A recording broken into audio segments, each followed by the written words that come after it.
Good morning. This is Jason Dean coming live at you again for another Film Fanatic show. So today is on a special movie by I think one of the most important directors, really in the history of film, and that is the one and only Brian Depalma. I think he is one of the greatest directors in the world of suspense, and I also feel like I'm a huge Alfred Hitchcock fan, and I also feel he is. For the most part, he's kind of retired from making films. He hasn't made films in a very long time. There's a documentary that came out, I believe, a couple of years ago about him, and it was interviews with him that was done very recently, and it's kind of a retrospective. I haven't seen the entire. I basically just saw the trailer for it, but it looked really, really interesting. But Brian De Palma kind of finished up his career as far as being a director, probably in like the early 2000 ish or so. But he is one of those directors. I feel, especially early on in his career, he was a force of nature. I think he kind of what he did. He kind of took something or like an established way of making films. I kind of feel like he was the next generation, at least for his time, of what Hitchcock was all about. Um, most of his films were, for the most part, thriller based, and I feel like he really took that idea and that aesthetic and really elevated it even further and brought it, especially during that time, into a very kind of contemporary light. And when you look at his track record, especially in the 70s and 80s, it's just staggering how many incredible films that he had directed. One film that I feel is could possibly be his greatest movie of all time, and that is Dress to Kill. That came out in 1980. Just an amazing film. Of course, later on in the 80s, he directed Scarface with Al Pacino, which was a real big commercial film for him. It's still an awesome movie. I love watching that movie. I watch that movie fairly often. There are things about that movie I feel that compared to a lot of his other films, I don't feel any of the other films of Brian De Palma are like dated in any way in regards to it just maybe not being as powerful as it once was. The only movie I feel that it does have a little bit of a dated quality, and I'm a big fan of when things are dated because I think sometimes it can really really work. But the one movie I feel like it is a little bit dated, and there are things or aspects of the movie where I don't know, it's a little bit cheesy and it's a little bit so dated that it's a little kind of takes you a little bit out of the movie, but nevertheless, it is still a masterpiece, I think, and that's Scarface.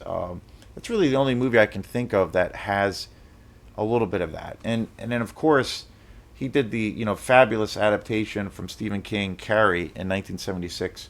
One of the most kind of one of the most iconic horror films ever. The Untouchables, which is one of his more later films that came out in the 80s, with Robert De Niro playing Al Capone, also starring Kevin Costner. The Untouchables came out in 1987. Blowout, which came out in 81, which is a movie I don't believe I've ever seen, and I heard that movie is like an utter masterpiece. I do need to see that. Dress to Kill it might be my favorite Brian De Palma film, but it's hard to say. That came out in 1980 with Michael Caine. Just such a great thriller. I look at that movie as kind of being like a horror exploitation movie. Brian De Palma's films, especially in the 70s and 80s, were very raw and unfiltered, and they just kind of go for the jugular. And for the most part, relatively low budget. But most of his films are definitely like in the thriller vein. Like I had said about the feel like what he kind of continued the way or a certain way that Hitchcock made films, and put it into this like contemporary space, or and for that matter, it was almost like an elevated version. As much as I love Hitchcock, um, and today's movie is going to be on this masterpiece of a film, and that is Body Double. This film came out in 1984. Just an incredible movie. Other films that he has done, Phantom of Paradise, which is a wild movie. It's a musical. That movie's pretty incredible. I've only seen it a few times, and it's been years since I've seen it, and that's something I really really want to see. That's a wacko gonzo movie. That came out in '74. Casualties of War with Sean Penn and Michael J. Fox. Very powerful war movie. That came out in '89. Sisters in '72. Also, the Black Dahlia murders in 2006. 2006. One of his later films. Um, he also, another film of his that I just think is an utter masterpiece is The Fury with Kirk Douglas in 1978. That movie is just so incredible. I saw that movie for the first time actually this year. I had heard about that film, and it was just one of those movies I just had not gotten actually around to. But oh god, what a movie! It's such an amazing movie. Very kind of a supernatural film. But again, the core of that film is very much a thriller, and there's some pretty serious um, body horror in that film. It's actually pretty gory. Um, Brian De Palma definitely explored the horror genre. Of course, probably the most fully realized horror film that he ever did was Carrie. But then I also feel Dress to Kill is definitely has a horror element. It's kind of feel like that movie's almost like a classic slasher movie. I also feel that Body Double has very much a horror element, and also has that kind of gritty horror slasher exploitation kind of vibe. So he's definitely ventured into that, and The Fury very much has that also. There's a lot of gore in that film actually, but what an amazing film. I don't own any of Brian De Palma's films on Blu-ray, which is a travesty. I just the films I do own of his are on VHS and then also DVD. But I need to get a lot of work done as far as that in regards to that. One film that he also did, The Bonfire of the Vanities in 1990, and one of his much later films, Domino, 1990, which is actually a pretty good movie. Much later in his career, I kind of feel like, without at all saying anything negative about Brian De Palma, because I think in his prime he was one of the greatest directors around. And I think any fan of film, and I think any student of film, he is definitely one of the directors to check out, and to I think he's an essential director that you know everyone needs to check out. And I think he's got a real big diverse body of work, enough that I think people from various backgrounds or various tastes will probably find something in his work that's really good. Another film that he did, which I missed, was 1993's Carlito's Way with Al Pacino, which is actually a really good movie. He actually was the first director to launch off the Mission Impossible franchise, which I'm a really big fan of. I've been doing coverage and videos of the Mission Impossible movies lately. Pretty incredible franchise. But he also directed the very first one in the entry to that franchise in '96. But today's show is going to be about Body Double.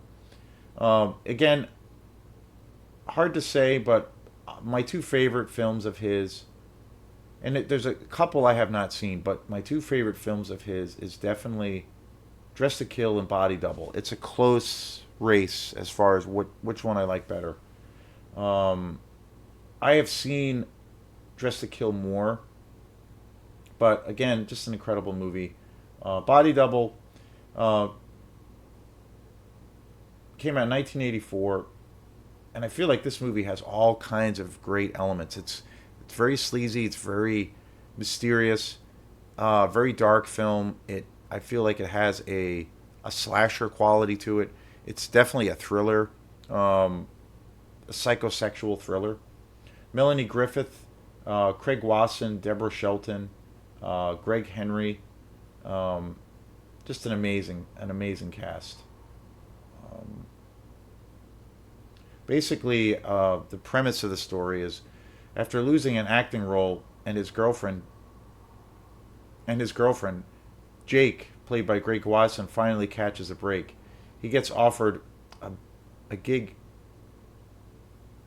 a gig house sitting in the Hollywood Hills. While peering through the beautiful home's telescope,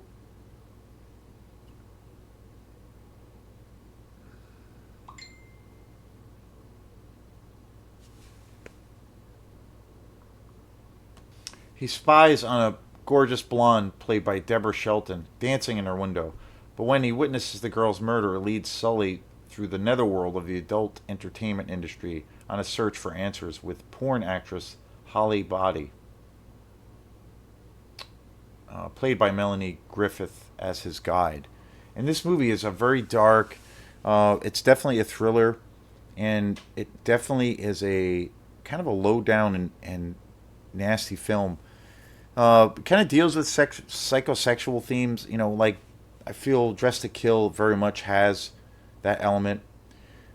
It's pretty shocking. It really does push that envelope. I think a lot of his early work, as far as Brian De Palma's early work, I feel like he really did push the envelope.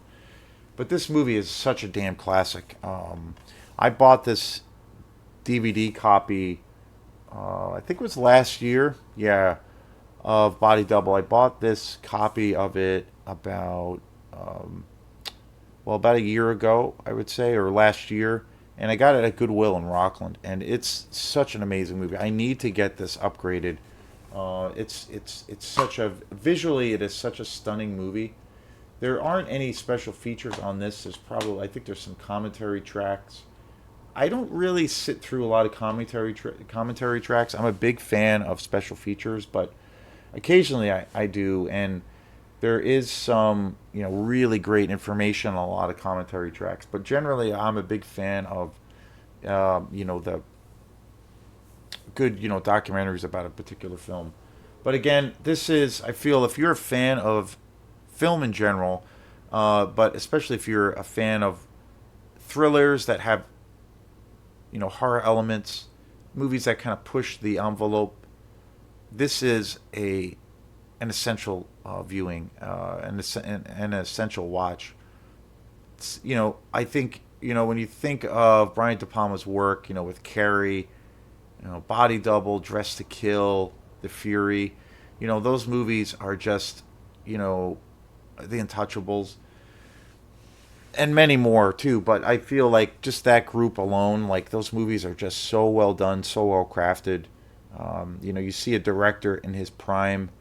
I kind of feel with Brian De Palma's career, it kind of, more or less, I'm not sure what happened, but he doesn't have the most consistent body of work, especially in the later part of his career. But in his prime, he was one of the greatest directors ever. And I think, like I said a few minutes ago, I think he is, one of those guys that is, I kind of feel I've made the Hitchcock analogy, but I feel like, if you're a fan, it's one thing if you're a casual fan of movies, but if you're into movies, you're into film. Brian De Palma is one of those directors. I think other directors that I would put him in the same category with, are like Martin Scorsese, Francis Ford Coppola, Stanley Kubrick, Hitchcock, Truffaut, and I think Akira Kurosawa. I think he is one of those directors. Like, definitely, I put Brian De Palma in that area. I just think what he did was incredible. His legacy is incredible overall and untouchable. And those films are essential. I think that they are very important films, and they're really, unique. Like, he has such a unique voice. He had such a unique voice in presenting these films. But amazing movie.